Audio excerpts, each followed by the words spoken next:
فنا اتنا تو ہو جاؤں میں تیری ذات عالی میں، جو مجھ کو دیکھ لے اس کو تیرا دیدار ہو جائے۔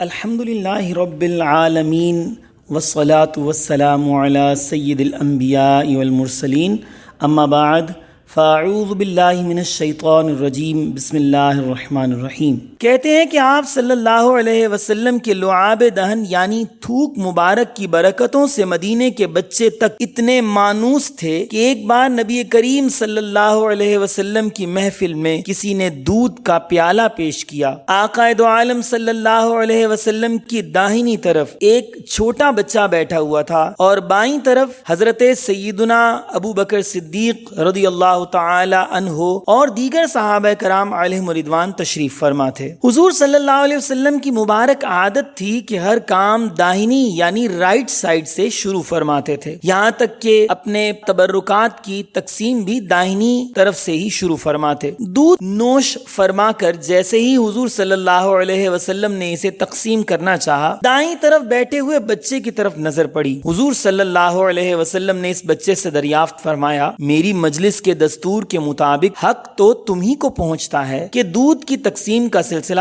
تم سے شروع کیا جائے، لیکن اگر تم اپنے بزرگوں کے حق میں ایثار یعنی قربانی کر سکو تو اجازت دو کہ بائیں طرف جو لوگ بیٹھے ہیں ان سے تقسیم کا آغاز کروں۔ اللہ اکبر۔ بچے نے سر جھکا کر انتہائی ادب سے جواب دیا، یا رسول اللہ صلی اللہ علیہ وسلم، کوئی اور بات ہوتی تو اپنے حق سے دست بردار ہونے میں مجھے کوئی عذر نہ تھا، لیکن یہ قربانی میرے لیے بہت مشکل ہے کہ سرکار صلی اللہ علیہ وسلم کا لعاب دہن پیالے کے جس حصے سے ٹچ ہو گیا ہے اس کی برکتوں سے میں اپنے آپ کو محروم رکھوں۔ حضور صلی اللہ علیہ وسلم نے بچے کی اس خوش عقیدگی کو پیار کی نظر سے دیکھا، اس کا حق بھی اسے عطا کیا اور فضل و برکت کی دعاؤں سے نوازا۔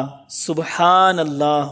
ہماری ویڈیو اچھی لگے تو حوصلہ افزائی کے لیے ایک لائک تو ضرور کیجیے گا، اور اگر اسی طرح کی اور ویڈیوز دیکھنا چاہتے ہیں تو دائیں جانب سبسکرائب کے بٹن کو کلک کر دیں اور آل نوٹیفیکیشنز کو آن کر دیں۔